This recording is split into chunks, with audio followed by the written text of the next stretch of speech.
ലോകം ഇതുവരെ കാണാത്ത ഒരു മഹായുദ്ധത്തിന്റെ ഭീകരത.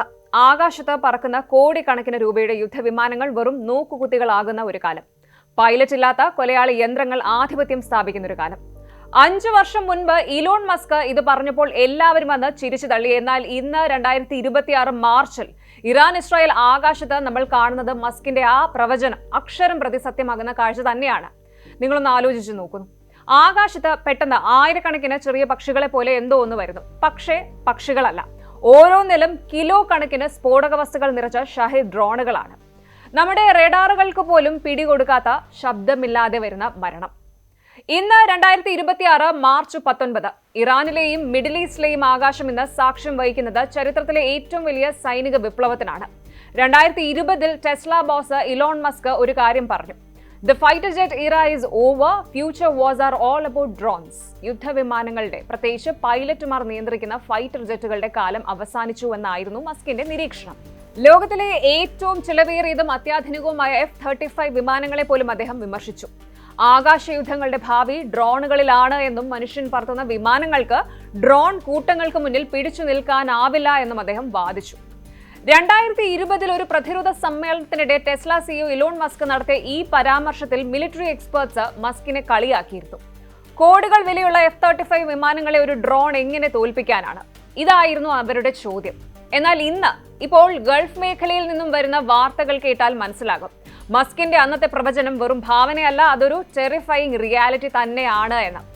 പരമ്പരാഗത യുദ്ധതന്ത്രങ്ങളെ പാടെ മാറ്റിമറിക്കുന്ന രീതിയിലാണ് ഇറാൻ സംഘർഷം വികസിക്കുന്നത്.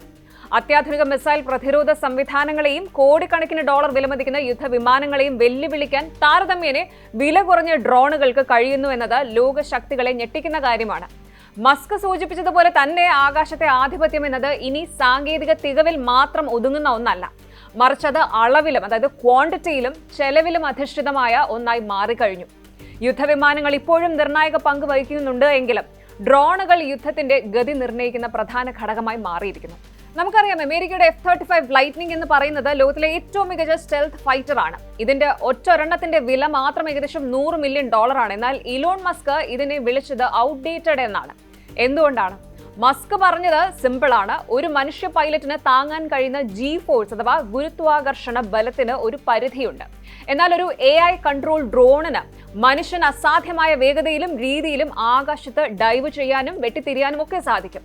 പൈലറ്റ് ഇല്ലാത്തത് കൊണ്ട് തന്നെ റിസ്ക്കും 0ആണ്.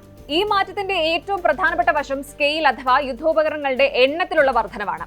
ഒരു കാലത്ത് യുദ്ധം എന്നാൽ ഏതാനും ചില അത്യാധുനിക വിമാനങ്ങൾ ഉപയോഗിച്ച് ശത്രുവിന്റെ തന്ത്രപ്രധാനമായ ഇടങ്ങളിൽ ആക്രമണം നടത്തുന്നതായിരുന്നു. എന്നാൽ ഇന്ന് ഇറാനിലെ യുദ്ധമുഖത്ത് നമ്മൾ കാണുന്നത് മറ്റൊന്നാണ്.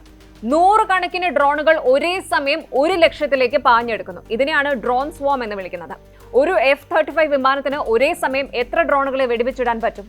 10ഓ 20ഓ? ബാക്കി വരുന്ന 80 ഡ്രോണുകൾ മതി ഒരു നഗരത്തെ ചാമ്പലാക്കാൻ. ഒരേ സമയം എത്തുന്ന 100 കണക്കിന് ലക്ഷ്യങ്ങളെ നേരിടുക എന്നത് ലോകത്തിലെ ഏറ്റവും മികച്ച പ്രതിരോധ സംവിധാനങ്ങളെ സംബന്ധിച്ചിടത്തോളവും വെല്ലുവിളി തന്നെയാണ്. എത്ര മികച്ച പൈലറ്റ് ആയാലും, എത്ര അത്യാധുനിക സെൻസറുകൾ ഉണ്ടായാലും എണ്ണത്തിൽ കൂടുതലുള്ള ഡ്രോണുകൾ പ്രതിരോധ കവചങ്ങളെ സമ്മർദ്ദത്തിലാക്കുന്നു. ഈ ഒരു പോയിന്റാണ് ഇലോൺ മസ്ക് വർഷങ്ങൾക്ക് മുൻപേ ചൂണ്ടിക്കാണിച്ചത്.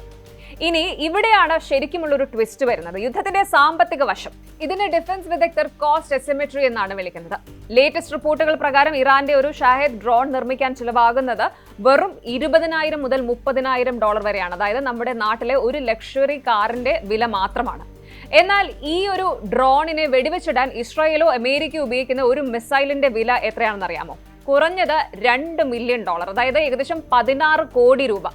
വെറും 20 ലക്ഷത്തിന്റെ ഒരു ഡ്രോണിനെ തകർക്കാൻ 16 കോടിയുടെ മിസൈൽ വിടുക. ഇതൊരു രാജ്യം എത്ര കാലം തുടരും? ഈ ആഴ്ച സൗദി അറേബ്യയും കുവൈത്തും നിരവധി ഡ്രോണുകൾ വെടിവെച്ചിട്ടതായി റിപ്പോർട്ടുണ്ട്. പക്ഷേ ഓരോ ആക്രമണം കഴിയുമ്പോഴും പ്രതിരോധിക്കുന്ന രാജ്യത്തിന്റെ ഖജനാവ് കാലിയാവുകയാണ്. അക്രമികൾക്ക് വലിയ നഷ്ടമില്ലതാനും. ഇതാണ് മസ്ക് അന്നേ കണ്ടത് എക്കണോമിക് എക്സോഷൻ. ഇപ്പോൾ മാർച്ചിലെ റിപ്പോർട്ടുകൾ പ്രകാരം ഇറാൻ പുതിയ ഷാഹിദ് 238 ഡ്രോണുകൾ ഉപയോഗിക്കുന്നുണ്ട്. ഇതിന് ജെറ്റിന്റെ എഞ്ചിനാണ്. സാധാരണ ഡ്രോണുകളെക്കാൾ വേഗത കൂടുതൽ. ഇത് പ്രതിരോധ സംവിധാനങ്ങളുടെ റിയാക്ഷൻ ടൈം പകുതിയായി കുറച്ചു.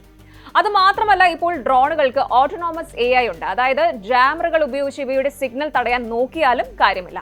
സിഗ്നൽ നഷ്ടപ്പെട്ടാൽ പോലും സ്വന്തം ബുദ്ധി ഉപയോഗിച്ച് ലക്ഷ്യസ്ഥാനത്ത് ചെന്ന് ഇടിക്കാൻ ഇവയ്ക്ക് സാധിക്കും. ഇതൊരു പേടി സ്വപ്നം തന്നെയല്ലേ?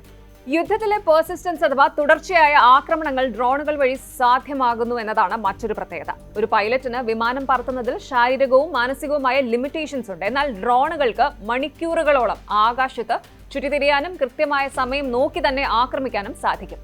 പൈലറ്റുമാരുടെ ജീവൻ പണയപ്പെടുത്താതെ തന്നെ ശത്രു രാജ്യത്തിന്റെ അടിസ്ഥാന സൗകര്യങ്ങളെയും ലോജിസ്റ്റിക് സംവിധാനങ്ങളെയും തളർത്താൻ ഈ രീതി ഉപകരിക്കുന്നു. ഇറാൻ യുദ്ധത്തിൽ ഡ്രോണുകൾ ഉപയോഗിച്ച് നിരന്തരം സമ്മർദ്ദം ചെലുത്തുന്ന രീതി നാം കാണുന്നുണ്ട്. ഇതൊരു വമ്പൻ സൈന്യത്തെ പോലും മാനസികമായി തളർത്താൻ ശേഷിയുള്ളതാണ്. ഒരു കാലത്ത് ആകാശത്തെ ആധിപത്യം എന്നത് അമേരിക്കയോ റഷ്യയോ പോലുള്ള വൻ ശക്തികളുടെ മാത്രം കുത്തകയായിരുന്നു. എന്നാൽ ഇന്ന് ഡ്രോൺ സാങ്കേതികവിദ്യയുടെ വളർച്ചയോടെ ഈ ഒരു എക്സ്ക്ലൂസീവ് ക്ലബ്ബ് തകരുകയാണ്. ഇതിനെയാണ് ഡെമോക്രറ്റൈസേഷൻ ഓഫ് എയർ പവർ, ആകാശ യുദ്ധങ്ങളുടെ ജനാധിപത്യവൽക്കരണം എന്ന് വിളിക്കുന്നത്. ചെറിയ രാജ്യങ്ങൾക്കും ഔദ്യോഗികമായ വായുസേന പോലും ഇല്ലാത്ത പ്രാദേശിക ഗ്രൂപ്പുകൾക്കും ഇന്ന് ഡ്രോണുകളിലൂടെ ആകാശത്ത് അതിശക്തമായ സാന്നിധ്യം അറിയിക്കാൻ സാധിക്കുന്നു. ഇതൊരു യുദ്ധഭൂമിയെ കൂടുതൽ സങ്കീർണവും പ്രവചനാതീതവുമാക്കുന്നു.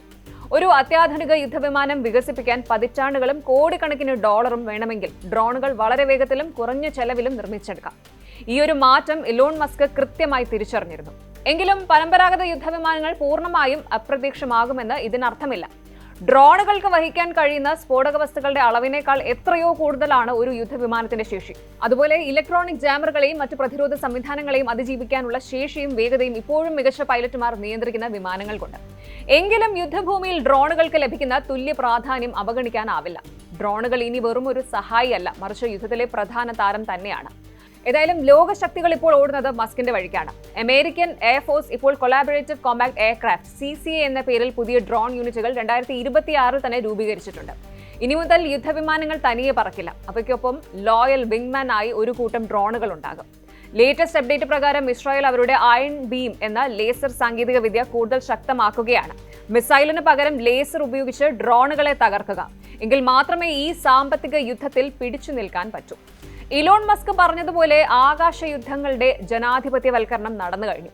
ഒരു കാലത്ത് വലിയ രാജ്യങ്ങൾക്ക് മാത്രമുണ്ടായിരുന്ന ആകാശ കരുത്ത് ഇന്ന് ചെറിയ ഗ്രൂപ്പുകൾക്ക് പോലും ലഭ്യമാണ്. മനുഷ്യൻ പറത്തുന്ന യുദ്ധവിമാനങ്ങൾ പൂർണ്ണമായും ഇല്ലാതാകില്ലായിരിക്കാം, പക്ഷേ ഡ്രോണുകൾ ഇല്ലാത്ത ഒരു യുദ്ധം ഇനി ചിന്തിക്കാൻ പോലും പറ്റില്ല. സാങ്കേതിക തികവിനേക്കാൾ കൂടുതൽ എണ്ണത്തിനും കുറഞ്ഞ ചിലവിനുമാണ് ഇനി പ്രാധാന്യം. മസ്കിന്റെ ആ പഴയ പരിഹസിക്കപ്പെട്ട വാക്കുകൾ ഇന്ന് ലോകത്തെ സൈനിക ബഡ്ജറ്റുകളെ മാറ്റിമറിക്കുകയാണ്. ഇലോൺ മസ്ക് വർഷങ്ങൾക്ക് മുൻപേ തിരിച്ചറിഞ്ഞത് ഈ ഒരു ക്വാണ്ടിറ്റി ഓവർ ക്വാളിറ്റി എന്ന മാറ്റമാണ്. ഒരു പൈലറ്റുള്ള വിമാനത്തിന് പകരം ആയിരക്കണക്കിന് സ്വയം നിയന്ത്രിത ഡ്രോണുകൾ ഒരേ സമയം ആക്രമണം നടത്തിയാൽ ലോകത്തിലെ ഏറ്റവും മികച്ച പ്രതിരോധ കവചം പോലും പരാജയപ്പെടുമെന്ന് അദ്ദേഹം വാദിച്ചു. ഇന്ന് ഇറാനിലും യുക്രൈനിലും നമ്മൾ കാണുന്നത് മസ്കിന്റെ ഈ നിരീക്ഷണങ്ങളുടെ കൃത്യമായ ആവിഷ്കാരമാണ്. കൂടുതൽ വാർത്തകൾക്ക് News 18 Keralam YouTube channel subscribe ചെയ്യുക.